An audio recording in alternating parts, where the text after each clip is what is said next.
What? Why are you shaking your head?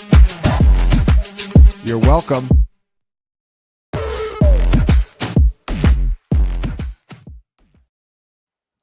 Hey guys, and welcome to the Week 7 UFL Breakdown. I'm here with Millionaire Maker winner and one of the winningest spring football DFS players of all time, Neil Orfield. Neil, how you doing? I'm doing okay. I'm surviving.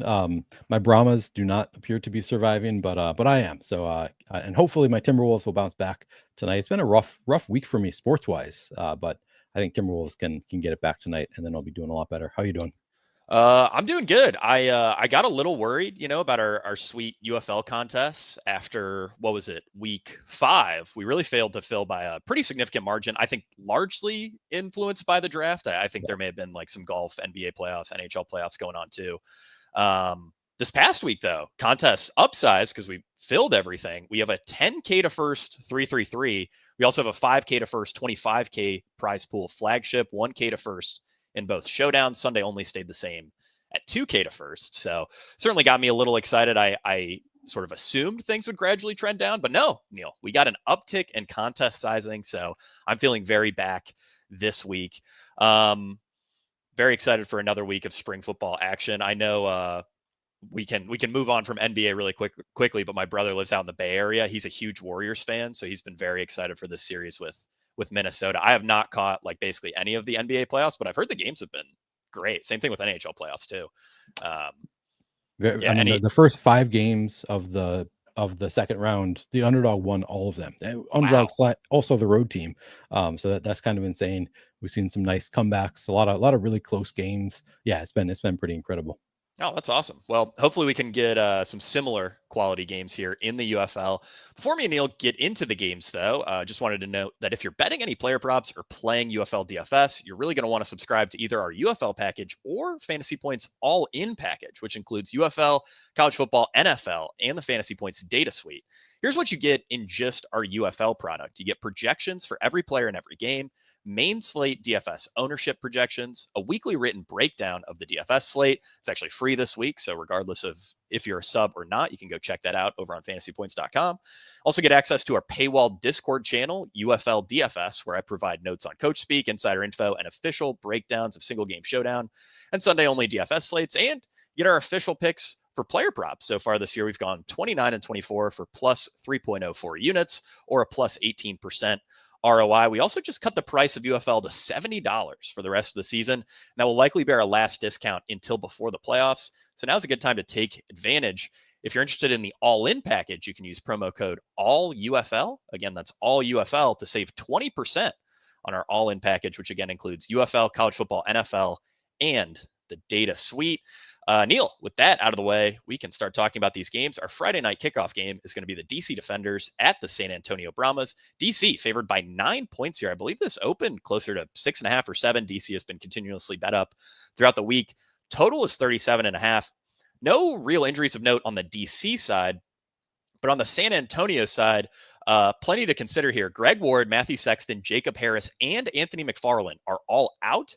The Brahmas also traded for wide receiver D. Anderson this week, and he will be active as a backup. Also wanted to note, and we will talk about the Brahmas after the Defenders, but also wanted to note Jontre Kirkland listed as a backup.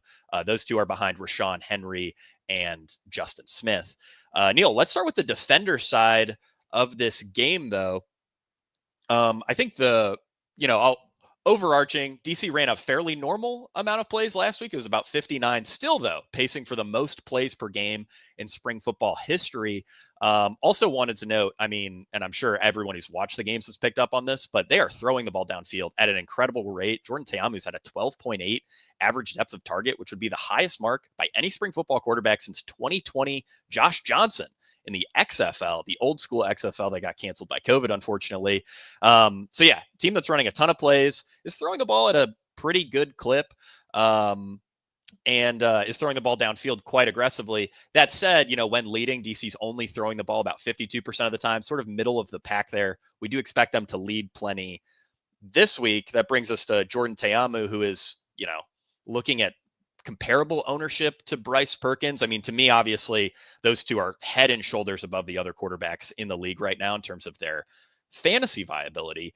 I'm curious what you think of Teamu and how you're going to handle sort of him versus Perkins. I have them both at 30% ownership right now.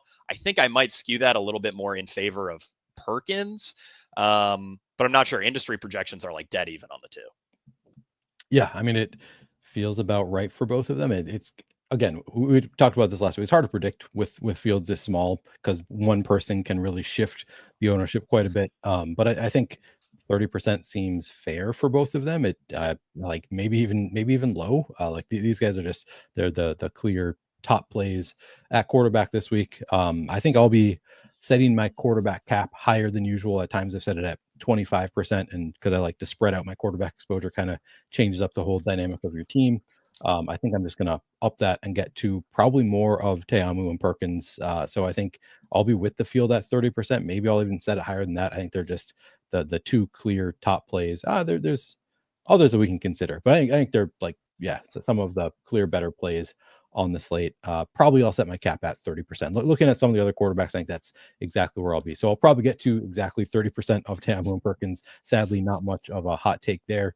I do like to, when I play Teamu, I do like to require a double stack. I think I'll be doing that again this week, in part because it's just a condensed receiver rotation. It's pretty easy to figure out who he's going to be throwing to. So I think I'll get to 30%. I'll have a lot of double stacks. Obviously, Chris Rowland looks really good, even at 8,700. That ownership is pretty insane, but seems warranted. I mean, I keep on wanting to bet against it, and it keeps on working out if you play them. So Rowland at 8,700. The price is going up. It's really not even too much. We've got Braylon Sanders, looks good. Everybody's kind of caught on to DC, so that's the downside is everybody will be playing it. But Cornell Powell's only 5,700. I think he looks pretty good at just 19% ownership. I'll be with the field here. Maybe I'll get to a little bit of Javon Antonio. Are you playing anybody outside of the top three?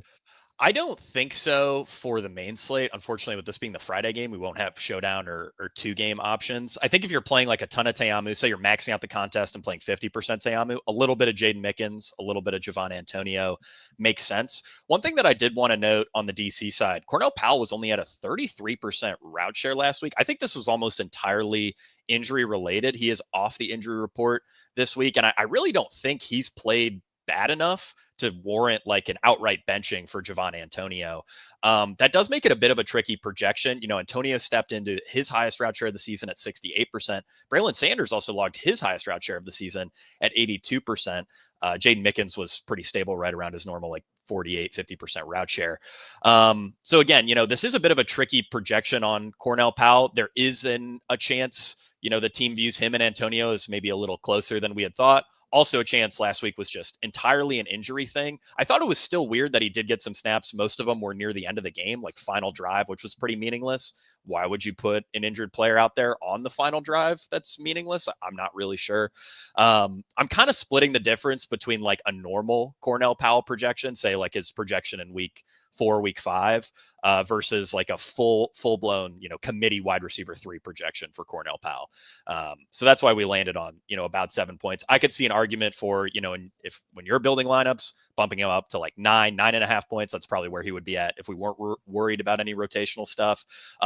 Or you just, give all of him, Antonio, even Jaden Mickens, like a 6-point projection and say, like, this is going to be a gross committee. Only Braylon Sanders and Rowland are safe on the outside.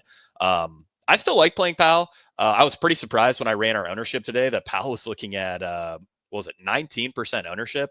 A little surprising for me for a guy who, like I said, has rotational risks. I'd say maybe a 20 to 30% chance he doesn't get a full allotment of snaps, like we're kind of hoping for, maybe a tad higher. I think it might be a little bit higher, because they did play him when it was meaningless, which is kind of, to me, an indication that maybe they don't view him as a starter. Like maybe it wasn't an injury. That maybe that wasn't like the biggest reason that he wasn't out there. Maybe it was like he's been replaced, and I agree with you. It seems like it's not really his fault. Like Teamu's just been missing him a lot. Like he's been open, and Teamu's just missing it when he throws to Powell. But you never know. You never know what the coaches are thinking. Maybe they want to give these other guys a shot. So I think it's maybe I would say a little bit higher than 25-30%, but I still think I'll have some. I don't know that I'll go too crazy with it, but it's one of the like more volatile plays out there, because like you said, like if he is out there, he'd be a great play. If he's out there a lot more than he was last week. Yeah. But then there's also, I think there is a little bit more risk there as far as maybe he's just been replaced. Yeah, for sure. And I do wonder if, people's general concerns about him getting potentially benched for Antonio does lower that ownership. I mean, I wouldn't be shocked if he came in at like 8 or 10%, in which case he would be a really strong play. I feel fairly neutral about him in like the 18 to 20% range. But from week 2 through week 5, Powell ranked 5th in targets with 27 over the full season, also leads all players in targets of 20 plus yards. Again, Teamu's just sort of missed him on all those, but all it takes is one 60-yard bomb and all of a sudden Cornell Powell is easily paying off his salary.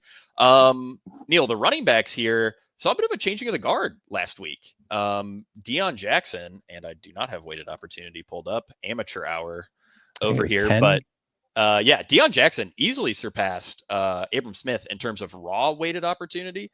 Let's see. I finally got my spreadsheet to open. We have,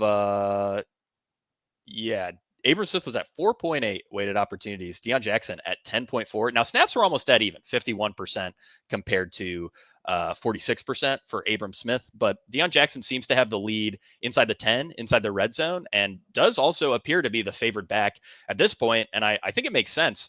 When I was, doing projections, I was pretty surprised to see Abram Smith at, right around 2.5 yards per carry. Deon Jackson closer to 4.5. So there's been a massive efficiency difference between these two. I think the coaches have caught on. That said, Neil, I'm not necessarily sure we're going to see like 60 or 70% of backfield work for Deon Jackson this week. Maybe we get that in week 9, week 10 in the playoffs.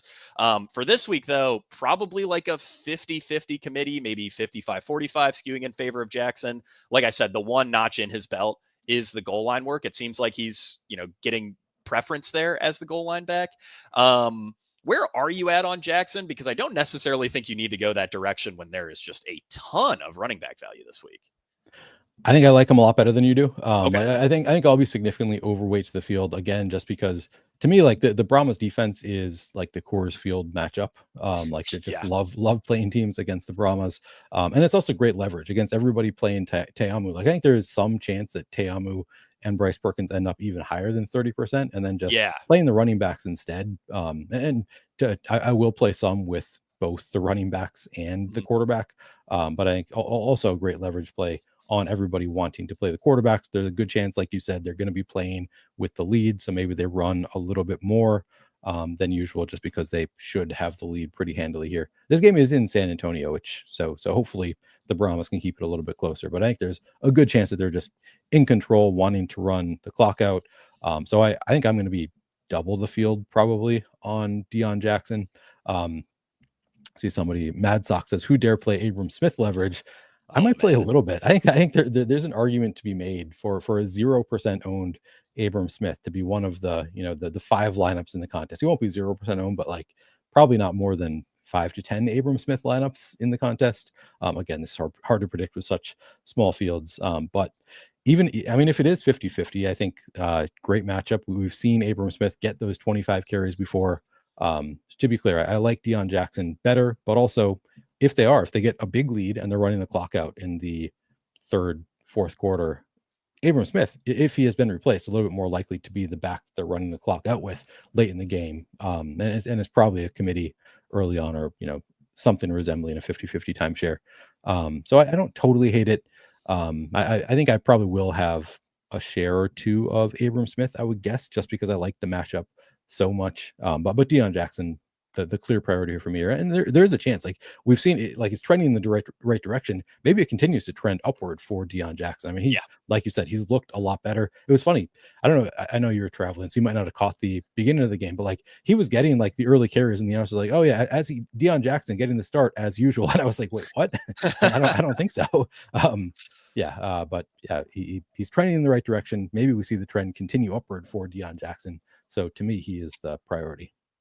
Yeah, I think that makes a lot of sense. No team's allowed more rushing yards per game or plays per game than San Antonio. So, this really plays right into what DC wants to do. And I wouldn't be surprised if they just ended up pounding Deon Jackson. The one thing that I do think will keep his ownership in check, though, is, like I said, there is a ton of running back value on the board, especially in his price range, like within 1,500 of Deon Jackson, a ton of great running back plays. So I'd be pretty surprised if he came in higher than 20-25%. But I really don't mind that as a stand, especially when we have and I actually manually lowered them. We have the DC Defenders defense projected for 9.5 fantasy points, which I think is easily the highest mark we've had on any defense this year. Hard for that projection to not get out of control against San Antonio with DC. DC gets a ton of pressure. They force a lot of turnovers, also give up some big plays as a result, but not like San Antonio is really generating those plays. San Antonio also doesn't run many plays. They're extremely inefficient. They've been turning the ball over and getting sacked a decent amount. So DC definitely going to be the chalk defense this week. Only other thing I wanted to mention before we move on to the San Antonio side is that in single entry contests, or like the 3-3-3, which is a 3 max this week, 100 total entries, Teamu and Perkins are going to be closer to 40 or 45% owned each. You'll see a few brave souls, maybe a Furby will trot out a different quarterback, but I think among like high stakes single entry players, Teamu and Perkins are going to be sort of the start and the end for most people's lineup building. Furby wanted to mention Aiden Robbins plus 3,700 for 2 touchdowns on FanDuel. Furby, my only pushback on that would be, can anyone on San Antonio score 2 touchdowns? Can the team even score 2 touchdowns? I'm not sure, but plus 3,700 isn't too bad. He likely will be the favorite for goal line carries. Let's talk about the Brahmas, Neil. Kevin Hogan was the quarterback last week. I was there. I was at the game. It was pretty cool. They gave me a press pass, so I got to be on the field for some plays, which was really neat. Really put into perspective for me. Like, I'm decently tall. I'm 6 foot. All the players in full pads looked way bigger than me. Like, Anthony McFarland is listed as shorter. He seemed like he was 6 inches taller than me on the sideline. Like, it's crazy how huge these guys are, and it was really cool to see some live action from field level. Like, definitely a bucket list thing for me. Pro football, right there on the sideline. That was neat. That said, Neil, while I was there, wasn't necessarily super impressed with Kevin Hogan. I do think, he's really handicapped by play calling and the offensive line.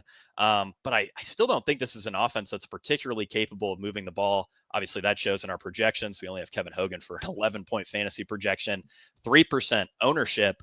Do you have any interest in going this direction? Because I think, maybe you could make a case that, San Antonio did beat DC. I believe that's their 1 win on the season. This is also at home. San Antonio's drawn the second best crowds behind St. Louis, if I remember correctly. So there might be a bit of a home field edge here. And, like we saw last week, which was a bit of a surprise, things were very concentrated around these cheap wide receivers. Rashawn Henry, Justin Smith were out there for basically every route, 96% route share for both players. Marquez Stevenson, the only slot receiver on the roster last week, 90% route share. This week, once again, the only slot wide receiver on the roster. D. Anderson is a bit of a wild card here. He could rotate in. And also, Jontre Kirkland's health is a bit up in the air. I think, his injury last week is why he didn't play. Still really not sure what's going to happen with him, but he is off the injury report for week 7.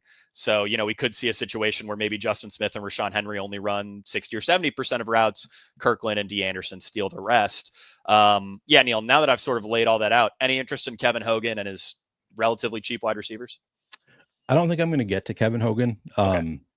The receivers, yes. I'm thinking about it, like, man, there was some pretty big plays. I mean, the first play of the game, Justin Smith, it was like, what, a 50-yard pass. Like, that was such an electric start. I was like, okay, we're so back. And then the game mostly fell apart. But also Jontre Kirkland, that was like the worst drop I've ever seen. Just he was so really wide open. It was like a perfect dime, and he just dropped it.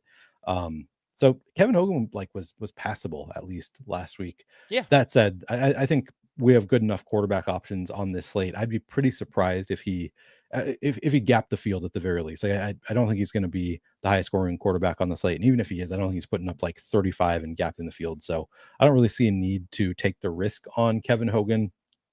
The receiver is cheap enough that, I think you can take a shot on Justin Smith, Rashawn Henry, Marquez Stevenson. I wouldn't be going to Jontre Kirkland or anywhere else. I think it's just those 3 for me, but they're cheap enough that I think you can play Smith, Henry, and Stevenson. They're out there enough. And maybe, if Jontre Kirkland is dealing with an injury, although I didn't really. He only ran 2 routes last week. I read your article. I was like, damn, is that right? Like I watched. Like it felt like more. I think just because of that one play being so insane. But yeah, it was also trying to track Jacob Harris because I had bet the over on his receiving yards. I was like, I'm sure this can't be right. Like he's been good. Why would they bench him? And then he just didn't seem like he was out there that much. So yeah, I think just those 3, and we can call it a day. Yeah, curious what line do you remember getting on the Jacob Harris receiving yards? Because I threw out an under on our props thread, but it was at like 45 or something. So as soon as I saw it was a backup, it was like, okay, that's pretty strong. I think it was 37 or so on underdog. Okay. I know it was in the 30s somewhere. I would not Yeah. have bet it in the 40s. Yeah. But even after he was listed as a backup, I was like, I think that's I'm willing to take the risk because he's been so strong. And I thought for sure, like, this is probably just an error on the depth chart. Even if it's right, like he's probably going to be getting out there more than expected. And I was just wrong about that. Yeah. And I mean, that was easily our biggest projection miss last week was I still had Harris leading this wide receiver group in total fantasy points. Really hard for me to see why they benched him. I mean, had to be like a largely an injury related thing. Maybe Peyton Pardee was like, we just need a full, washout of this offense, get brand new wide receivers out on the field. Just strange though, when Jacob Harris is, by most efficiency metrics, I think I said it in my article, top 10 by both yards per out run and first downs per out run. And those are not at any level of football, the guys that you see getting benched. Really, really weird. But it does. I wonder if the reasoning was, sorry, I didn't mean to interrupt you. Go for it. It might be like the backup quarterback better with the backup receivers. You see the backup connection frequently. So maybe it was just like Kevin Hogan has a lot more experience playing with these guys. We're just going to, and like they haven't been winning. So let's just rotate in the whole. So like kind of what you're saying of like, let's just reset the whole offense and maybe kind of also like he's just more comfortable with these guys. I don't know. I'm just making stuff up. None of it makes sense to me. Yeah, it doesn't really make sense to me either. That is an interesting thought. I just don't understand why you would want to take your best wide receivers off the field unless it is health related. Of course, Jacob Harris missing this week with an injury. So maybe last week was a health thing. Could also argue last week was a health thing for Kirkland since he was on the injury report all week. And I believe only logged 1 limited practice last week. So was a pretty light practice week for John Trey Kirkland. I think we've spent enough time talking about these wide receivers. I might play 1 or 2 Hogan lineups in the hopes that he can get you there. 8,800 is just kind of a stiff price to pay when for 1,500 more, you can get to a guy who's going to be a backup NFL quarterback in like 6 weeks and Bryce Perkins. That's a bit of a tough sell. At 7,500, I'd be pretty interested in Kevin Hogan, but you do get, some solid stack savings by pairing him with either Justin Smith or Sean Henry. Could go both. I'm not even sure if there are enough pay up options to warrant playing Smith and Henry in the same lineup. But let's talk about the backfield. Anthony McFarland hurt his shoulder on his 6th snap last week. So it's pretty much all Jayshon Corbin. Surprisingly, despite it only being Corbin and Aiden Robbins after McFarland got hurt, Corbin still largely dominated in usage and snaps. 74% snap share, 70% of backfield weighted opportunity, 10 total opportunities compared to just 2 for Aiden Robbins. This is looking like a potential bell cow workload for Jayshon Corbin. I really don't think they feel comfortable with Robbins outside of a little pass protection and a little goal line work. So sort of like Furby mentioned, maybe he could score a couple touchdowns in a 37-1. I don't necessarily hate it. But they have been giving Corbin goal line carries, and they do seem more, significantly more willing to give Corbin inside the 10 work than Anthony McFarland. So if this was just McFarland and Robbins, I'd probably skew goal line stuff pretty heavy in Robbins' favor. But when it's Corbin and Robbins, I think it could be a bit more of a split at the goal line, maybe like 60-40 in Robbins' favor. The big problem with Corbin, Neil, is, despite a strong projected workload, he should get a decent number of touches here, probably looking at 70 to 80% of backfield weighted opportunity. He just plays on a terrible offense. And like I said, there is a ton of running back value this week. You can find running backs who are priced, not too much more expensive than Corbin, who are looking at a similar percentage of backfield weighted opportunity and aren't on a terrible offense. So where do you land on Corbin? We have him around 20% ownership. I could see that coming in a little lower if people are scared off of this offense. I don't think I'm going to go there. Okay. But I go back and forth because I look at DC got just crushed on the ground last week. And it wasn't just Bryce Perkins, Taua crushed, Nate McCrary. Like they were all rushing for 5 yards per carry. So I'm like, that what happened to this defense that they're just allowing? But I suspect that was the Bryce Perkins effect. Like just the rushing quarterback kind of gives better efficiency to all of the running backs to some extent. But yeah, they allowed 215 yards on the ground last week. So you can almost make a case just given the price tag and that there are only 2 of them. I still don't think I get there just because there are so many strong options, and I think they're going to be playing from behind, and it's just kind of an anemic offense. So I probably don't get there at all. But I think that would be like the best case you can make is it might be the Jashaun Corbin show. He might get just a ton of usage, and they're playing a defense that was pretty bad last week against the run. So you can make a case for it. I think I ultimately don't get there though. Yeah, I'll probably have a little bit of Corbin. I think you could take like a really contrarian angle and play Corbin plus the San Antonio defense and hope that, maybe they somehow squeak out another win against DC. DC being so blitz heavy, I do think opens the door for, a lot of like schemed targets for the running backs in particular, because you need to get the ball out quick against these defenses that blitz a lot. And, San Antonio, given that they did beat DC last time, they might be a little bit more prepared than a normal team for something like that, but that does feel a tad speculative. He's a solid play, though. I would imagine, Neil, no interest in Aiden Robbins for the main slate. I mean, his base work is not going to be strong, but the goal line role could be pretty decent. Yeah, I was going to say I like Robbins actually better just for the lack of ownership. And like the issue with Corbin, I think part of it for me is that he's just priced too closely to all these other running backs that I actually like. Whereas Aiden Robbins is probably the best min priced running back. So you can almost make a case for it. Maybe he earns now that we have Anthony McFarland out, maybe he gets a little bit more practice time and maybe they do increase his reps a little bit when they only actually have 2 running backs active.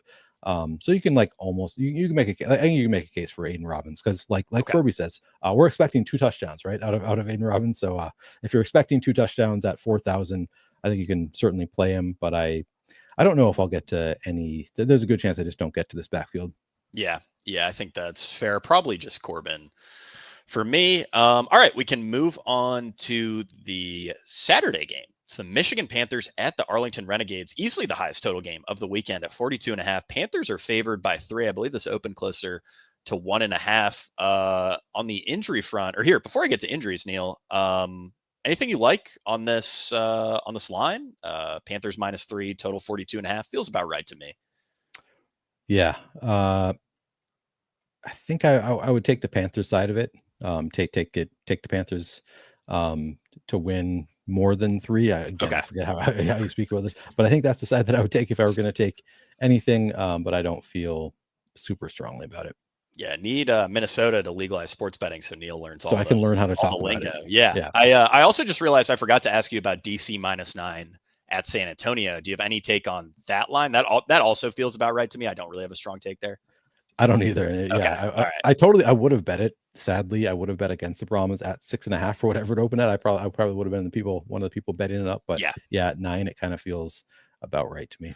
All right, so back to Panthers Renegades. Major injury note for this one: Kalen Ballage, sadly done for the season with a shoulder injury. Arlington did sign Tony Jones yesterday. I'm really not sure if he'll be active or not for Week 7. Like I said on last week's show, running back is sort of the one position where you can show up and play like basically the next day. You're standing right next to the quarterback. Generally, language for running backs is pretty similar across playbooks. Like the number for the hole that you're supposed to hit is very similar across playbooks. We saw this with Wes Hills last week. So there is a chance that we see some Tony Jones, former New Orleans Saint, this weekend for the Arlington Renegades. But right now I'm just projecting this as a Day Hunter and Davion Smith backfield. Thankfully, we will get the depth chart tonight, Neil. So we will find out for sure whether or not Tony Jones is playing here shortly. Let's start with the Michigan Panthers side. And I feel like I just need to talk a little bit about how incredible Bryce Perkins has been. I unfortunately missed a decent amount of the Michigan game live because I was traveling. But when I watched the replay, I was amazed at how many tacklers were bouncing off Bryce Perkins. I mean, we know he's been great as a passer, right? The league's best passer by yards per attempt, completion percentage, and passer rating. But what really blew my mind, and after I watched this game, I immediately jumped to his rushing stats. He leads the league in yards after contact per attempt. Incredibly rare for a quarterback because quarterbacks generally don't take any contact. They go down at first contact. He also leads the league in missed tackles forced per attempt at 0.44. I went through the Fantasy Points data suite to see if there was any comparable in terms of missed tackles forced in the NFL over the last 4 seasons. only Deebo Samuel has posted a higher missed tackles forced per attempt rate than Bryce Perkins over the last 4 years of pro football. That was, of course, 2021 Deebo Samuel, who's just an absolute beast that season, incredibly efficient. So that's who we have in Bryce Perkins. We have the league's best passer, and he's running like Deebo Samuel. I mean, it's crazy. He looks like he could be a competent, NFL RB3 right now. And he also throws, he's making the right read almost every time, like very few mistakes. He's not taking sacks. He's not really throwing interceptions. And to me, it's made Michigan, very clearly at this point, the best team in the UFL. So I certainly have some futures positions that are looking pretty good. Neil, where are you at on Bryce Perkins? I already sort of asked you about him versus Te'amu. I think I'm personally skewing a little bit more in favor of Perkins. Our projections suggest that. I think I'll, change ownership a little bit after the show to reflect Perkins likely being a little higher owned here. But yeah, I mean, feels like a great play again, right? Yeah, at current ownership, if he ends up 30% again, I think I'm probably going to set my cap at 30% just because there are other quarterbacks that I like. But I think I'll get to 30% Bryce Perkins. I think he's a great play. Really the only thing you can say negative is that it's not a great matchup with Arlington. But when you're as talented, like he's just like head and shoulders above the rest of the league. I don't think it matters that much. Is one of the things that we've kind of seen over and over this year is just like the great offenses beat great defenses in this league. So I'm not super concerned about it. I think we'll see how high you move the ownership. If it gets up to 50%, I would be under the field. If it gets up to 35, I'd still probably be. I mean, I think I'll set my cap at 30%. So I guess I'd be under the field there. Yeah, I'll probably move it closer to 35. 50 feels like a lot. I would not be shocked if it was 50 in like the 3-3-3. That's sort of loosely what I'm anticipating. Probably 50% Perkins, 40% Te'amu, 10% various other quarterbacks who are a clear tier below. Wide receiver here, still kind of the same old with Malik Turner, COC Mariner, and Jalen Moore soaking up the majority of the work here for my showdown bros. I would assume that Samson Nakua ends up coming back this week from his 1-game suspension, which me and Neil determined was justified if he was spit on, potentially justified depending on the heckle, if it was just a heckle. Yeah, Neil, any thoughts on these wide receivers in particular? Initially, and I sort of wrote it up this way, I thought COC Mariner would come in, pretty clearly around single-digit ownership. Feel like everyone's going to want to click Malik Turner over him, and they are, roughly the same price. We have COC Mariner around 13% ownership. Obviously, Malik Turner will be very popular. I was a little surprised, though, to see Jalen Moore at 4,800, only projecting for 7% ownership. I feel like I might need to bump that a little bit, but both him and Mariner look like pretty compelling options if you want to reduce the ownership of your Bryce Perkins stack. Where are you at on these pass catchers? Yeah, I mean, love him. COC Mariner at 13%. I mean, he let us down last week, but 13%. I'll take that all day. He's pretty established at this point. He's been a very good receiver since last year. And 4,800 for Jalen Moore. Just love that price tag. Love that ownership. Even if it comes up to 15%, I think that's totally reasonable. I'd probably still be with the field there for Jalen Moore because I'm always stacking with Bryce Perkins requiring only a single stack. But I will be stacking when I play him. So yeah, I'll be above the field on at least both Moore and COC Mariner at this projected ownership and probably not far behind the field, maybe even with the field on Malik Turner. We'll see where we get there. My guess would be I'll be slightly under the field there, but certainly not by much. Yeah, the one thing that you can say about Malik Turner is that his targets have been incredibly consistent. Over the last 4 weeks, 26% target share, 32% target share, 26% target share, 28% target share. And I think so much of it is because, when they run these RPOs, he's in the slot and he just gets these like 5-yard hitch sort of sit down routes. And Bryce Perkins has been so good at, when Malik Turner has the space, just hitting him every single time on those throws. Really impressive execution from Perkins on all of those RPO concepts and definitely good on Michigan for, making it a read option or an RPO every single play when Bryce Perkins is out on the field. Really, really hard stuff to defend. The backfield here, Neil, it's going to be Toa Taua. It's going to be Nate McCrary this week. Interestingly, we did see Jaden Sheridan listed initially as an inactive. He actually played 1 snap last week, did not touch the ball. Apparently, Michigan had a player get hurt during warmups, which, according to the rules, enables them to bring up someone who was previously declared inactive to be an active player. Either way, though, the last couple of weeks, we really haven't seen Sheridan involved. So regardless of him being active or not, I expect this to largely be a 2-man backfield between Toa Taua and Nate McCrary. Neil, I'm curious if you have any takes on these two. Tao's gotten pretty expensive, 7,800, and was only at 56% of Michigan's backfield weighted opportunity last week. That's not necessarily an elite workload for a guy of that price. That said, over the last 3 weeks, Toa Taua leads all running backs in DraftKings fantasy points per game and inside the 5 carries. And obviously, this is an offense that's been moving the ball downfield a ton. Plus, this is a game environment where we expect more points than any other game, at least according to odds makers. So I'm curious where you're at on this backfield. I feel like both players are pretty viable. Yeah, Toa Taua, I think, just looks great. I mean, he's again, he might just be trending in the right direction. So maybe he moved up to a number that's like, yeah, he's not really a bell cow yet, but maybe just continues to move that number up a bit. Mm-hmm. So I like Toa Taua. We've got him at 24% ownership at 7,800. I think that's totally fine. Like, I don't think I'd be above that number. I think I'd be more likely to be underweight than overweight, but I think it's a totally reasonable number. Nate McCrary, man, I don't want to play Nate McCrary, but he's only 6,300 at 6,300 and 0% ownership or 1% ownership at that number. I think it's a fine play because, it is possible that we continue to see the split that we saw last week. It's tough because it's tough defense they're playing against, but once again, I think they can just beat out this defense. So yeah, I think viable. I probably won't get to much Nate McCrary, if any. He's also in that kind of that price range where there are several running backs that I like better. So I don't know how much Nate McCrary I get to. But Toa Taua, I think even at 7,800, yeah, I think I'll be pretty close to that 24% number.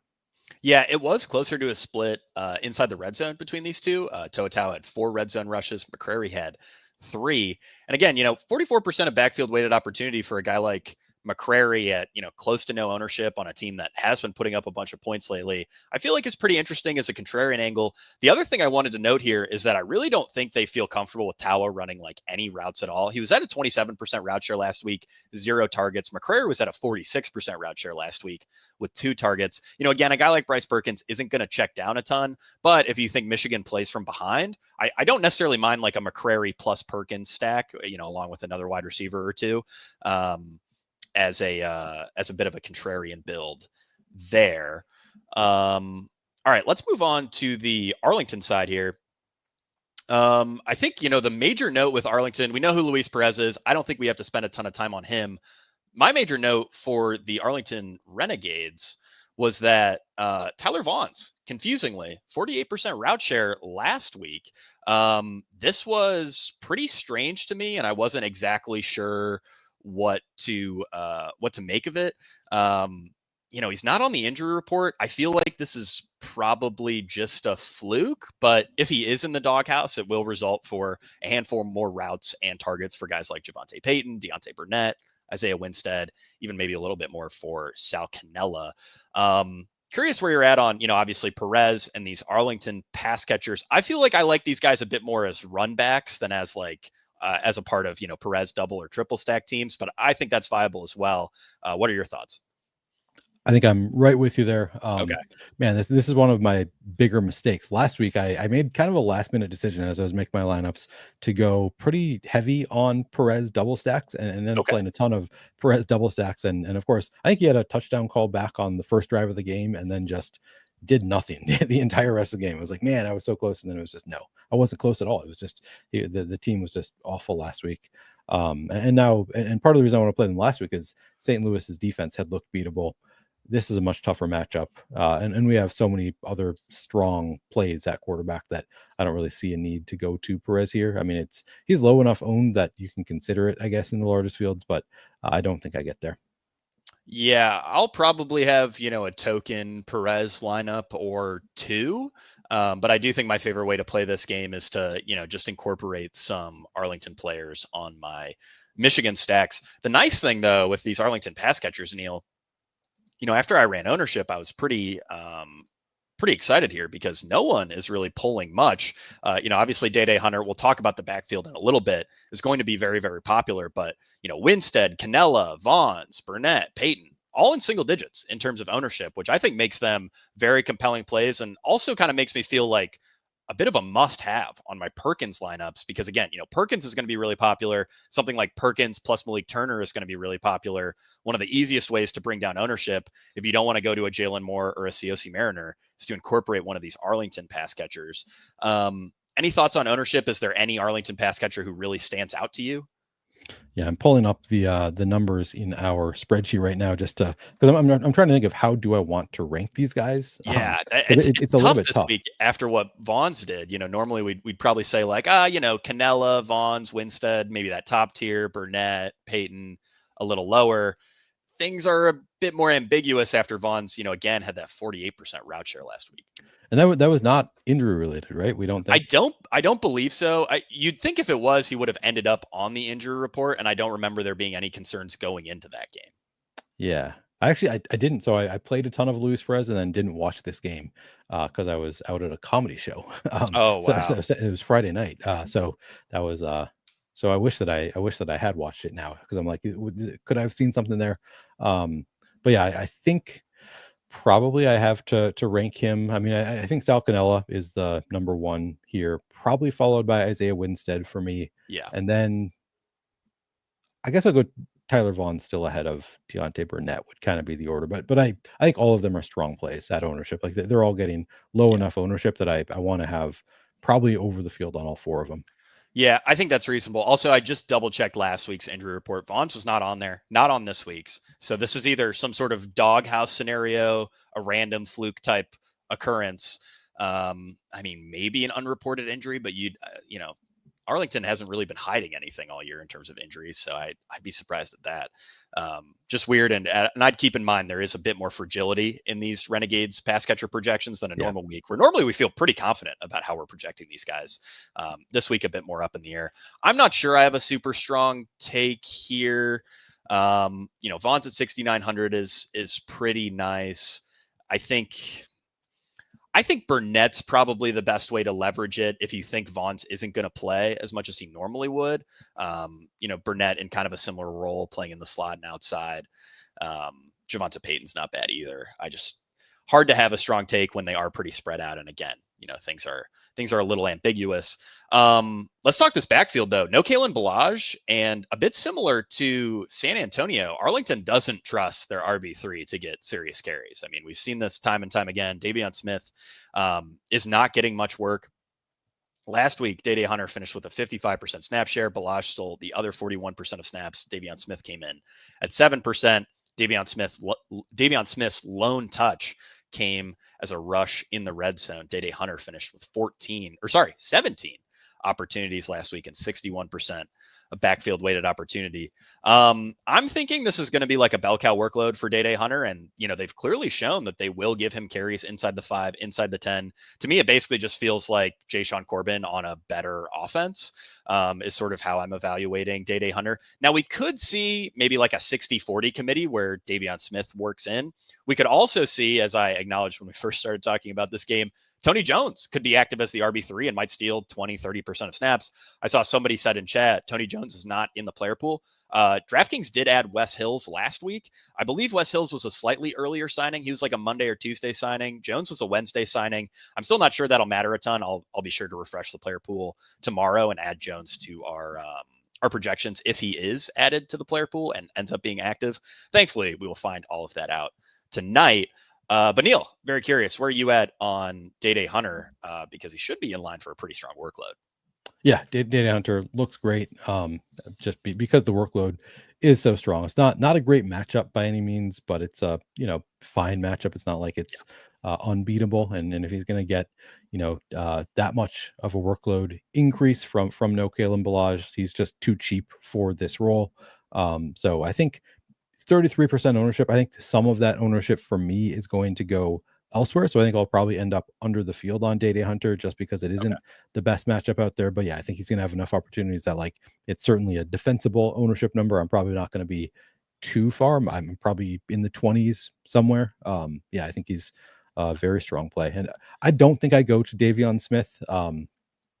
Those token red zone carries are goal line carries, more specifically, most of the time, not quite enough for me. Now, to your point, like if Tony Jones is out, I suppose maybe he gets more of a role. Like maybe it does go back to what we've seen in the past from these two.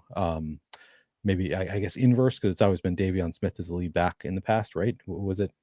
I don't know. But regardless, I think if Tony Jones is not out there, so that's where, even if Jones is not added to the player pool, he has some relevance. Like his status is relevant to the other two. I suspect I don't get to Deon Smith just because, again, there are other players that I'd rather play. I'd rather take my shot on Aiden Robbins scoring 2 touchdowns at 4,000 than Deon Smith scoring 2 1-yard touchdowns at 5,000. But I'd say Deon Smith is actually a pretty similar play to Aiden Robbins, just $1,000 more expensive. Yeah, $1,000 more expensive and in a better offense. Like I said, I mean, I'm not necessarily sure we can have a ton of confidence San Antonio is going to score 2 touchdowns. I feel pretty confident that Arlington's going to score 2 or 3 touchdowns this week. Also, I pulled up last season's weighted opportunity. Deon Smith and Day Hunter only played in 2 games together last year. One of those games, I remember a very unfortunate week 6 game where I ended up playing like 20% Day Hunter. He was like 1% owned, and then he scored a touchdown and got hurt after Sal Cannella picked him up and dropped him. Deon Smith easily led that game in weighted opportunity because Day Hunter got hurt. And then in their only other game together, excluding the injury game, Letty Brown was also involved last season. So there really isn't much of a sample of just a Day Hunter, Deon Smith backfield, at least, when you look at fully healthy games between the two. I don't mind Deon Smith at 5K. Like I said, he might push for like a 35-40% snap share, maybe some legit touches outside of the red zone, and is, obviously the favorite for stuff inside the 5, but they've still shown a willingness to give Day Hunter inside the 5 carries. So I think both are viable. Deon Smith at 2% feels about right to me. I might play him on like one team. And Day Hunter is a pretty strong play. All right, we can move on to the Sunday slate here. It is the Houston Roughnecks at the Birmingham Stallions kicking things off for us. Roughnecks are 5.5-point underdogs. Total here is 38.5. Injuries on the Houston side. Kirk Merritt and Marcus Sims both missed practice on Wednesday. Both players look pretty questionable right now. On the Birmingham side, Austin Watkins and Andrew Peasley both missed Wednesday's practice. I'd expect 100% of dropbacks from Case Cookus this week. Neil, any bets that you like on this Houston Birmingham game? I feel like the lines have gotten progressively sharper throughout the season, and this feels like another instance where, come Thursday, things are looking about right to me. I might take the over here. I think this is one where I think if you like betting overs, I think this is one that Jalen McClendon just looks like serviceable enough as a quarterback that maybe they can beat the 16.5 line, and then the Roughnecks just don't have a great defense. So I think this was one where, I don't know. I agree with you. Like the line is pretty good, but I think this is one where you can certainly justify. You can make a case for the over. Yeah, like that take. All right, Houston side. Let's talk McClendon and these pass catchers first here. I feel fairly neutral about them. I feel like this is sort of maybe an early season, like Jordan Teamu type of take, where McClendon is an okay play at 9%. If he was going to be like 4 or 5%, I'd probably be pretty excited. I feel like I really don't have a ton to add on these pass catchers. It does feel like there's a little bit in flux, given Marcus Sims' status is up in the air. That'll heavily affect sort of these wide receiver 3 rotations. We saw Kiki Chisholm's route share jump up pretty heavily last week to, I believe it was 95%, which was a little surprising. 97%. And then, obviously Justin Hall and Lawrence Keys were also out there a ton in 11 personnel. I really don't have a ton of strong takes on these Houston pass catchers. I think McClendon's a fine play. Justin Hall's been getting absolutely peppered with targets these last few weeks, at least a 25% target share in 3 consecutive games, which is pretty awesome. Kiki Chisholm does have the touchdown upside. He's second on the team in red zone targets. And we know they like to throw to him a little bit in the red zone, but if Marcus Sims is active, we could see Kiki Chisholm run 50 or 60% of routes, which makes, him kind of a tough play, tricky spot to analyze. Do you have any takes here? Because for me, it's just a little bit of McClendon, a decent bit of Justin Hall, maybe a sprinkle of like Chisholm or Keys, but you got to be ready to swap in case Sims ends up being active.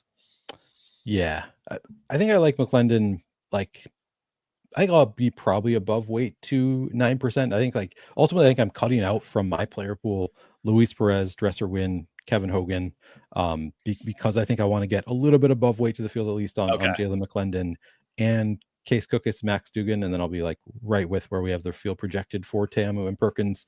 I think he's been good enough that I think I want to be a little bit above weight to 9%. And the matchup is actually not that bad. In recent weeks, Birmingham has allowed 228 passing yards per game over the past 3 weeks, which is the second most of any team in terms of passing yards, just behind the Brahmas in terms of passing yards allowed per game. So with the matchup being pretty good, McClendon looking like a pretty serviceable, kind of inconsistent, I think, but he's at times looked pretty good out there. He runs a bit. So yeah, I think McClendon has that kind of atomic upside that I want to target when he's getting single digit ownership. So I'd say he's one of the reasons that I'm not getting overboard on Perkins and Teamu, like not just like going all in on those guys, because I do think that he has that kind of gap the field upside. So I like him at 9%. I think I'll be overweight to the field there. And then Justin Hall is like the clear top receiver there. He's the one that I'll focus on, and then we'll have to see how the rest of the depth chart shakes out and the injuries shake out before I figure out who else I'm playing. But yeah, I think Justin Hall at 37% is fair. I think I might end up underweight to 37% overall on Justin Hall. I don't know, maybe not necessarily, but I'll have him in a majority of my McClendon stacks. Yeah, I think he's maybe not a must play in McClendon stacks, but pretty close for me. Yeah. I really, really like that pairing. I think that's fair. And I definitely agree with your analysis. As these non-Perkins, non-Teamu quarterbacks go, I think McClendon has, probably the best like lap the field upside. Yeah. As you said, really good athlete. I mean, he's like great zip on the ball. He's looked really good so far. And like I've noted on previous shows, almost no experience playing quarterback. Like since 2014, about 400 dropbacks, which is like a season's worth for a spring football quarterback, even less than that for like an NFL quarterback. So yes, could certainly see some massive games from McClendon here soon.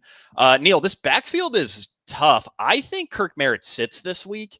I currently have him projected out. I've been sort of back and forth on whether or not I should have Kirk Merritt projected out. Like I said, he missed Wednesday's practice. He also didn't earn a touch after the third quarter, and I believe came up a little gimpy earlier in the first quarter.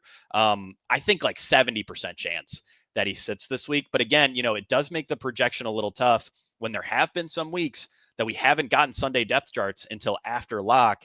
I don't want to force a ton of Zaquandre White into everyone's lineups, but obviously if Kirk Merritt sits, Zaquandre White is going to be an incredible play. We've seen 3 games so far this season where one of White or Merritt has missed, and the remaining running back, between either White or Merritt, has earned 81% of backfield weighted opportunity. I mean, very clear. We've seen this week after week after week. They just don't really trust Lorenzo Lingard. He's a spellback. He comes in for empty work, the occasional pass block, the occasional play action pass where he just doesn't get the ball. They want the ball going to Zaquandre White and Kirk Merritt. And again, I think Merritt misses, which should mean Zaquandre White is going to be, right there with Day Hunter, I think, as one of the best running back plays of the slate. Where are you at here? I think I was so ready after watching the game this week. I was like, I'm finally going to buy in. Like I've been sort of a bear on Zaquandre White because I think I've kind of thought all along, like, I think Kirk Merritt is still the guy. If he's healthy, they're still going to want to get him the ball more. And then last week it was like, no, I think they just really like Zaquandre White, and he actually looked really good last week. So I was like, I can see why they like him, and they do. So like he's going to have opportunities. I think he's talented. It's just such a so now the price comes up so much right when I'm finally ready to buy in that it's like 7,700 is fair. Like it's a fair price, but not one that I'm like, oh, that's a guy I really want to target. And the matchup has been it's a really tough one here. Birmingham allowing just 58.7 rushing yards per game over the past 3 weeks. That is by far the lowest over that span. So that concerns me a little bit. So I think I agree with like he's still like a good play, but not good enough that I think I'm going to be overweight to the field when there are so many running backs that I like that are significantly cheaper. So I think I'm probably going to be in the teens somewhere. I might end up even a little bit underweight on Zaquandre White, but yeah, I think he's one of the like higher floor plays. Yeah, I also think like if you're stacking Case Cookus, all of this assuming Kirk Merritt is out, Zaquandre White is an incredible run back. If Houston has to throw, he is going to get peppered with targets. Yeah. No quarterback is targeting running backs as often as Jalen McClendon. 21% of his throws are going to running backs. That would be like almost league leading in the NFL. So very, very high percentage of checkdowns from McClendon. He's obviously taking what the defense is giving him, and that massively benefits a guy like Zaquandre White, who, isn't just going to get solid usage in the ground game. He's going to run a lot of routes and is going to be that sort of safety valve for McClendon. So also wanted to note that. I think that's pretty much all I have on the Houston side of this game. Let's move on to Birmingham. Skip Holtz joked that they're going to put Case Cookus in bubble wrap all week because they cannot afford to lose another quarterback. I mentioned this in Discord. I believe they're expecting Alex Magoo back in week 8, Matt Corral back for the playoffs. So Birmingham's quarterback room is going to get a lot healthier, but Case Cookus fully healthy, Andrew Peasley beat up, and then Jamar Smith, who was with the 2022, 2023, and 2024 Stallions, he will be operating as the backup this week, assuming nothing improves with Andrew Peasley's status. Also wanted to note on Cookus that, Peasley came in and played last week, got 3 drives, I think.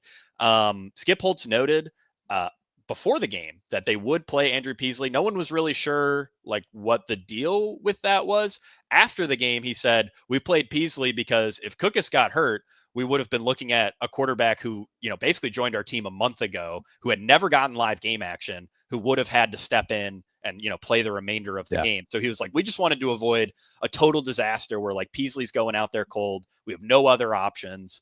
I should also note that the change in CBA, this is sort of just a broad league change. They just signed the new collective bargaining agreement. The emergency QB3 is actually going to be an active roster player now. So if your starter gets hurt or you're just done with him, you can immediately play the QB3. That is a change from this past week. Not sure that's particularly fantasy relevant, but I'd imagine some viewers of this show would at least like to know that.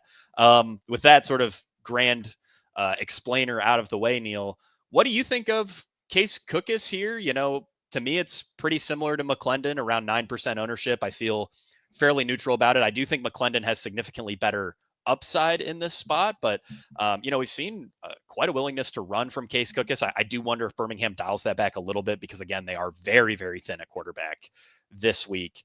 What are your thoughts there? Because I think stacking partners are very straightforward for him. Yeah, I was going to make the same comparison. It just feels very much like the McClendon play, where it's he's priced around the same, getting about the same ownership.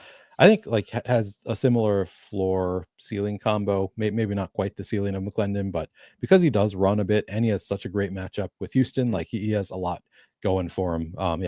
Again, he's another one that I want to be a little bit above weight to the field. I can't get that far above the field because I think Te'amu and Perkins are such great plays, but I'm just cutting out the bottom tier to get more of this middle tier. So I think I'll have a little bit more than the field of Case Cookus as well. He'll be right there with Jalen McClendon for me.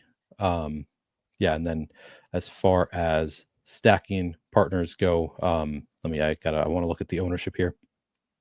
Deon Cain 5% ownership. He always has huge upside. He's just a big play guy. If he just gets one of those big plays, he can put up a huge score. So love Deon Cain again at 5,000. I'll just continue to be overweight to these pass catchers. I want to see where my where Sternberger is now.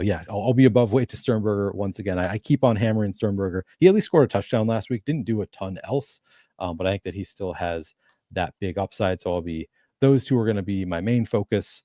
Davion Davis, I'll mix in. I think 5,100. I'll be above weight to the field. He's only getting 2% ownership. I like that number as well. I almost forgot. Last week I made one of the would have been just an awesome pivot last week. Amari Rogers. I saw that. I meant to ask you about the Amari Rogers swap. That was your Galaxy Brain late swap. It was a late swap. I was it was, I think, my best lineup. It was my clear best lineup, but it was still pretty clearly far behind the field. And so I was I think I initially was going to play Rayshon Henry, but I was I think too much of the field is going to play Henry and nobody's going to play Amari Rogers. And I'm already I just think that I had the Stallions defense. So I thought the combo of Amari Rogers with the Stallions defense just felt like it had so much higher upside. Gave me an actual opportunity to get to 40 fantasy points or whatever I needed, where it kind of felt like Henry plus Stallions defense, the negative correlation was just going to be tough to get there. Initially I think I had Henry in there and I swapped it to Rodgers because it was they're playing the Stallions. He can just have 2 50-yard touchdowns and get there that way. And it almost happened. He got the one in the first half. I was if he can just do a little bit more than what he did in the first half and the second half, I might be able to get there. But not quite.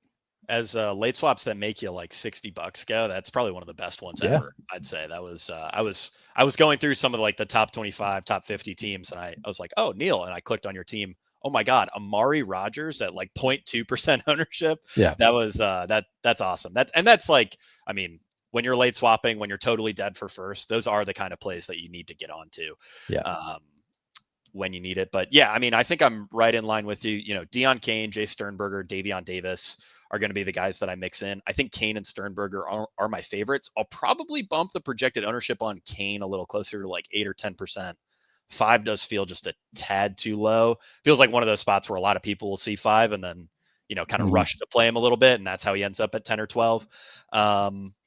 Yeah, not sure I have too much to add. I wrote up Cade Johnson, not as like a main slate play, but I think he's a little interesting for Sunday only or for Showdown. He was at, I believe, 55% of routes last week, earned a handful of targets. You know, it's always tough once you get past that sort of top 3 for Birmingham. But if I had to pick someone for like a Sunday only pairing with Cookus and you wanted to get away from the top 3, I'll give a slight preference to Cade Johnson there. Do you view him as worse than like the Brahmas guys? Like I kind of view him as the same tier, I think, as Justin Smith and Rayshon Henry. I don't think so, because I would imagine San Antonio ends up throwing more. Granted, they might run less plays. And, you know, Cade Johnson is capped at like a 50% route share. So pretty much a guarantee that Henry and Smith are going to run more routes. You can certainly debate the, you know, the offenses that they play in. I also think, you know, San Antonio's offense will be a little more concentrated around those outside guys. We'll see players like Cade Johnson in this Birmingham offense, you know, earn a 50% route share and 0 targets for 3 weeks in a row, and then all of a sudden be at, you know, 4, 5, 6 targets. Sounds to me like you're buying into the routes run per target metric. Oh, I might be. I have not run that model this year. I think we might need it, Neil. Yeah, we might need it. It's about that time where we just flip yards per route run in reverse. Yeah. And then we look at that. But yeah, I think Cade Johnson is okay, but you could also make an argument for, you know, like Amari Rogers, Jordan Thomas on like Sunday or Showdown. Regardless. All right, Neil, ready for the last game here. Oh, wait, we need to talk Birmingham backfield really quick. Nothing's really changed here. I mean, I feel like we can breeze through this pretty quickly. Maribel and Person are both okay plays. I kind of feel like they've both been over-owned almost every week. We just really haven't gotten much production out of this backfield. I'll probably be a tad underweight on Maribel's 14% ownership. I'll always have Ricky Person in a couple teams because I own his t-shirt and he follows me on Twitter. He follows you on Twitter. I didn't know that. Yeah, his mom follows me on Twitter too. Wow. So I'm deep in the Person family. Being at a Stallions game in the Ricky Person shirt, seeing Ricky Person score a touchdown, that's pretty sweet. Yeah. That's really cool. Yeah, I agree. Yeah, anything on this backfield, I don't really have much, you know, pretty similar kind of 55-45 split, slightly in favor of Maribel. Yeah, I don't love that they split so much, but I still think they're like it's again, they're playing the Roughnecks. It's one of the best matchups in the league. Not quite on the level of San Antonio, but I mean, I guess they're only allowing 94 rushing yards per game over the past 3 weeks. I guess they've gotten a little bit better at stopping the run. I would say I'd take the price savings for Person, but price and ownership discount there. But I think so I think I prefer Perkins as Person at 6%, but I'll have shares of both, I think. Yeah, I think that makes sense. I did really enjoy, you know, being at the game. Obviously, you can see stuff on the sideline that you don't catch on the broadcast. There was a final drive where Birmingham was in the red zone and it was kind of all Maribel, and Person was switching back and forth between chirping the San Antonio corner for some reason, like the corner closest to him, for like 5 plays in a row. And then whenever the play would start, he would turn to Skip Holtz and I think like ask him to come in the game so that he could get the next carry, and was just like incredible. Rotating back and forth between yelling at the corner, talking to Holtz, yelling at the corner, talking to Holtz. I thought that was great. That is great. All right, final game here. St. Louis Battlehawks at the Memphis Showboats. St. Louis is favored by 4 points. Total is 39. Neil, I think I like the Showboats +4 here. Duggan has just looked so limited as a passer. I don't feel super strongly about it, and it's not something I've bet personally, but gun to my head, I think I would take the Showboats +4 here. What do you think? I was going to say the opposite. I think maybe you're right. Like Duggan, maybe I'm underrating how much of a downgrade they've had at quarterback. Like I keep on waiting for the St. Louis offense to come back to life, right? And maybe it's just not going to happen. Yeah, I think I don't love it. I think I prefer the St. Louis side, but Dresser Win has looked better than I've expected. So maybe I'm still like my preconceived notions just based on chatter before I ever saw him play. I was like, this guy's just gonna suck. Like this sounds like he's me playing quarterback out there, but he's actually looked really good. So maybe I'm underrating him. Yeah, I think that's I don't have a real take. I think your take is probably fine. Yeah, it's can't say I feel particularly strongly about it. On the injury front, Kwame Lassiter was limited on Wednesday. I do expect him to play. Eli Stove is off the injury report. He will likely be active. We could also see Dawood Davis active. On the St. Louis side, Hakeem Butler missed yesterday's practice with an illness. I'm not really worried about him. And Ja'Cour Pearson was limited with a hip injury. I think you need to keep an eye on Pearson. And he was a bit limited last week, only a 48% route share, likely due to that hip injury. So want to keep an eye on that. But again, probably not a ton of fantasy juice there on the St. Louis side, even if Pearson is out. Let's start with the Battlehawks, Neil. Max Duggan, I mean, this has got to be one of the craziest stats I've ever pulled for any quarterback ever. Over the last 3 weeks, 10.3 carries per game. That's pretty awesome. 8 completions per game. That's really bad. I can't really remember. I mean, I'm sure you see this in college with like the Army or Navy quarterback, but in terms of a traditional sort of spread passing offense, I get that St. Louis is running a ton. I can't remember a quarterback that's earning more carries per game than completions per game. Duggan right now is just kind of a glorified running back. Usage has been very concentrated among his pass catchers over the last couple of weeks around Hakeem Butler. 31% target share over the last 2 games. That sounds awesome, right? 31% target share. The problem is St. Louis is throwing the ball so infrequently that over that same stretch, he's only 11th among all players in targets, despite that target share ranking first among all players over that stretch at just 5 targets per game for Hakeem Butler. Neil, we know Hakeem Butler can have like massive games on limited volume, but volume is incredibly limited here. And that kind of makes Duggan tough. I generally prefer these quarterbacks like a Teamu, like a Perkins. You can single stack, you can double stack, you can even triple stack these guys. It makes building a 7, person lineup pretty easy. With Duggan, I mean, you can click Duggan and then you're pretty much on your own. You can work a little Hakeem Butler in there, but you're certainly not going beyond a single stack with how infrequently St. Louis is throwing the ball. Where are you at here on Duggan, Butler, and then would anyone else jump out to you? I think safe to say if Ja'Cour Pearson plays, like it's pretty much dead beyond Hakeem Butler. Maybe like Pearson as a contrarian option would be interesting. If he sits, though, I might be a little interested in a guy like Blake Jackson, who seemed to pick up those extra routes in the slot and is, relatively cheap last I checked. Let's see here. Yeah, $3,600 for Blake Jackson, I think would be a pretty strong price tag if Ja'Cour Pearson sits. Where are you at here? Yeah, I don't know that I get to much else other than Butler. I guess I should start with the Max Duggan. Yeah, I was thinking that I was going to be overweight to Max Duggan. He was kind of in that same tier as McClendon for me as well, and Case Cookus. I think I'm kind of changing my tune. I kind of think it's tough to get there, and part of the reason I wanted to get there is I still think of Memphis as being not great defensively, like in the kind of same tier as Houston and San Antonio, but they've got Jaron Horton, who's kind of a known to be a pretty solid defensive coordinator. And just looking at their defensive stats, they are not really on in quite that same tier. They're allowing 288 total yards per game over the past 3 weeks, which is it is bottom half of the league, but it's not anywhere near like San Antonio. So yeah. And Duggan has just been so limited that it's tough to want to play a ton of Max Duggan. So I think I take it back. I think I'll probably end up slightly underweight. I am going to have some shares of Max Duggan because I do think that he has big upside, but I think the floor is pretty low there.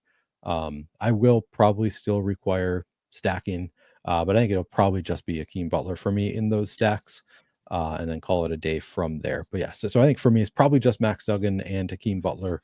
I don't know that I get to any of the other receivers. Maybe if Ja'Cour Pearson's out there, what's his price tag at now? 68, I believe, same as last week. Okay, that's low enough that it's maybe I'd get to, if he's active, I'd consider it. If he's out, I'm not sure that I get to anybody on St. Louis outside of Hakeem Butler from these pass catchers. Like, it's just the volume is just so low that you can't really see a ton of upside for anybody other than just Hakeem Butler has the, we've seen the 2 catches for 2 touchdowns. He doesn't need a ton of volume. So I don't think I get to anybody else really. Yeah, I think I'll have a little bit of Duggan and Blake Jackson if Pearson sits.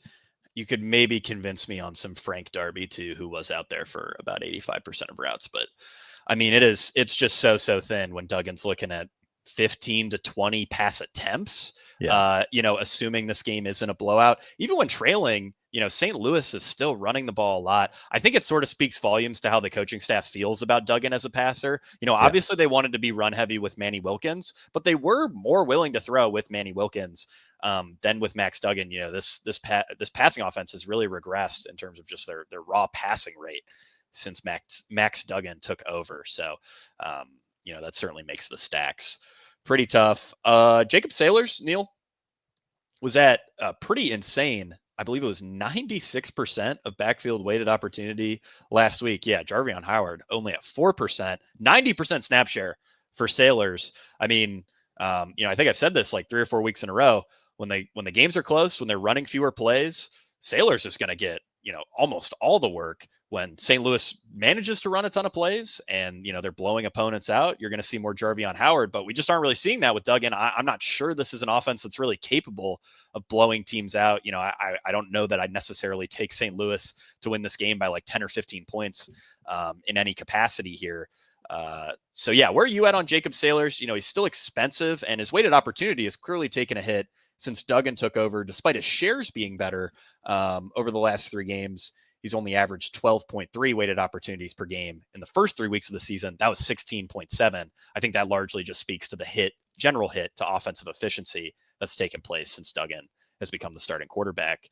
What do you think about Saylors? At 11K, I think I feel fairly neutral about him. Tons of good, cheaper options, obviously. Yeah, so Saylors targeted twice last week. I'm just trying to part of the reason that we loved him early on was that he had that game where he had like 6 receptions in the games. Yeah. So two targets in each of the past 2 weeks. So he's still like somewhat involved as a pass catcher. He's not a complete zero there, still running a lot of routes. I do think that he's a worse play than he was early in the year. Like I want to be super enthusiastic about him because he was just so good early in the year. And now it's like, well, nobody wants to play him now that he's still 11,000 and he's been pretty bad for a few weeks now. I think I will still be overweight to the field. Ultimately, I'm not going to be like double the field, but I do think I'll probably end up a little bit overweight to 27% on Jacob Saylors. It is a strong matchup, which might actually be in part because Memphis has a pretty good defensive coordinator. Maybe they force teams to run a little bit more because they've been really good against the pass, allowing just 159 pass yards per game over the past 3 weeks, but they're still allowing 129 rush yards per game over the past 3 weeks, which is the second most of any defense in the league. And Saylors, like you said, he just has the role basically to himself there. So I think 11,000, a totally fair price tag to pay for him. I think I'm probably still going to be a little bit overweight to 27%, but it is tough to get really enthusiastic when the offense has just not been that good in general, and he hasn't been targeted a ton by Max Duggan. Yeah, I'm right there with you. I just checked this. I did not blurb Saylors this week because I didn't really see that there was a reason to. But the most interesting Saylors stat that I found, first 3 weeks, 8 screen targets. Last 3 weeks, 0. I'm not really sure why that is. I mean, if you don't trust Max Duggan to throw screens, why is he allowed to throw any passes at all? I think it's probably just like a weird sort of variance thing. Maybe opposing defenses have caught on to how screen heavy St. Louis was in the first 3 weeks and are playing that a little tougher. But, I think the screen work on its own could largely explain the fall off that we've seen in Jacob Saylors, weighted opportunity, that combined with St. Louis just running, less plays per game, not moving the ball quite as well. All right, let's move on to the Memphis side here. Dresser win feels okay. Kind of like you said, Neil, you're cutting out those bottom tier of like pocket passing, boring quarterbacks, him, Hogan, Luis Perez. It's tough this week, I think, in particular, because right now, and, I want to preface this by saying Memphis is not going to have 7 wide receivers active. I would be very shocked if they did. Right now, though, I do have a projection on all 7 Memphis wide receivers because I'm just not sure who's going to be active. They've been very weird with their like wide receiver 3, wide receiver 4 rotations. This was something that I noted in my article.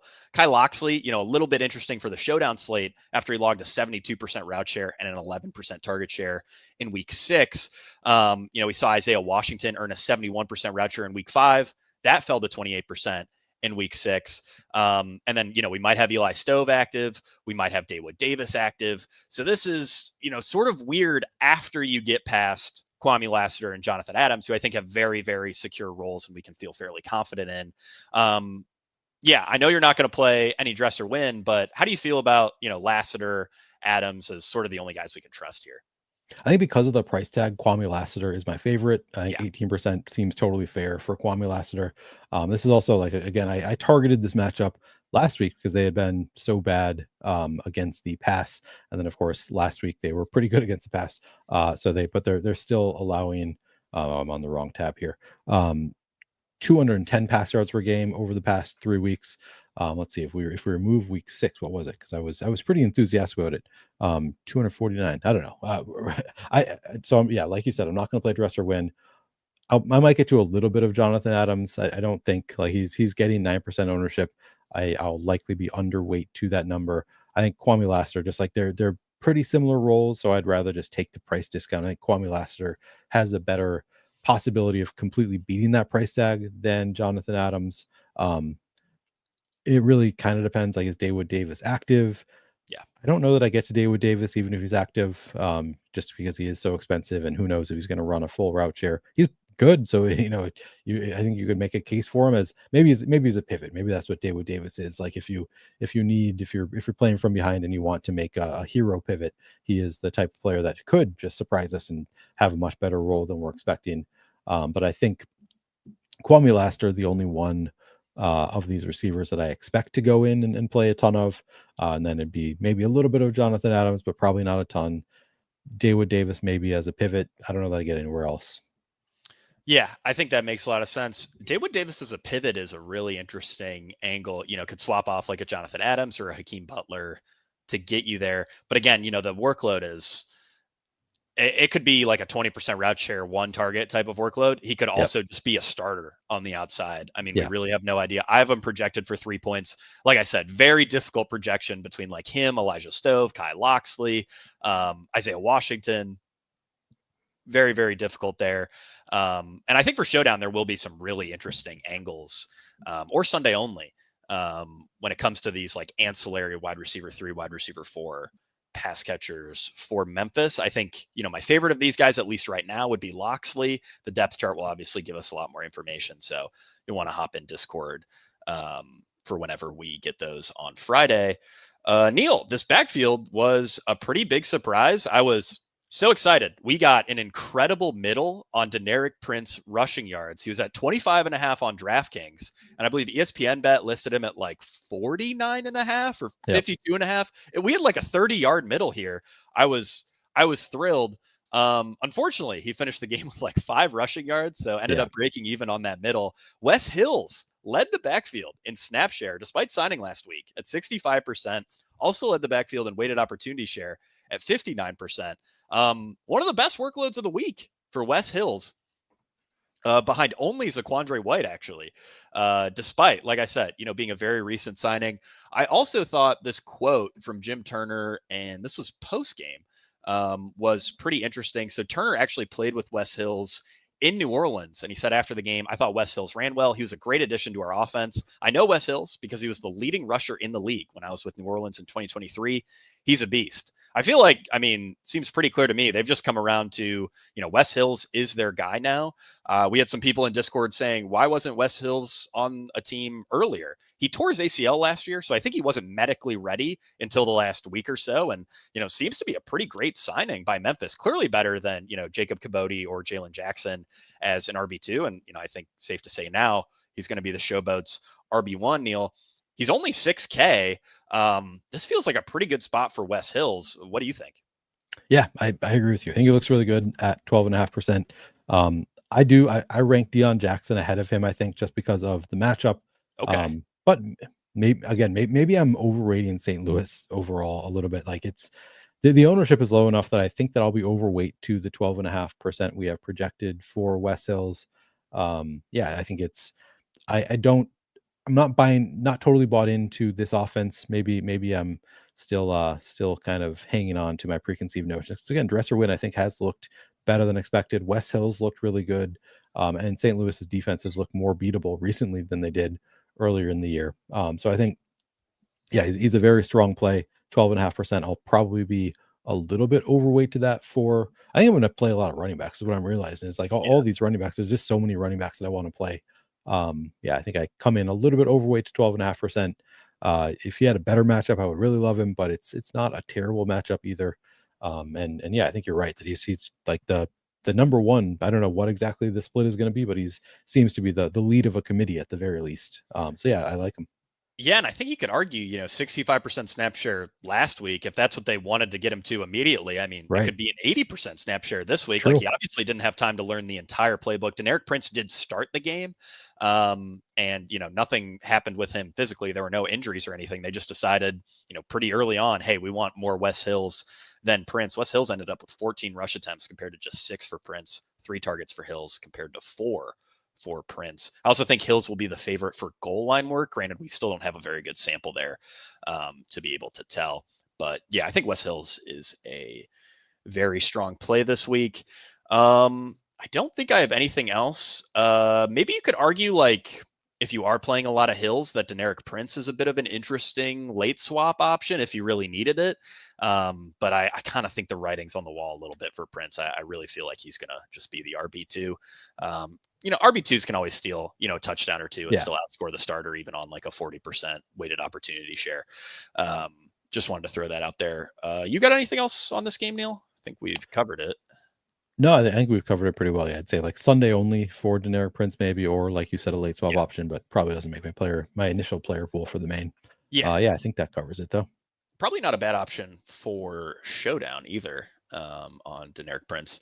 All right, guys. Well, that'll do it for the Week 7 edition of the UFL Breakdown. Very exciting week on tap. Like I said, prize pools got bumped up, so let's not let Daddy DraftKings down. Let's fill these contests and make them even bigger next week. We might be able to return to 10K in the flagship next week if we can fill this week. So yeah, really appreciate everybody who tuned in, who left comments or is interacting with me on Twitter or Discord. Always a ton of fun, and we will see all of you at the top of the leaderboards. What? Why are you shaking your head? You're welcome.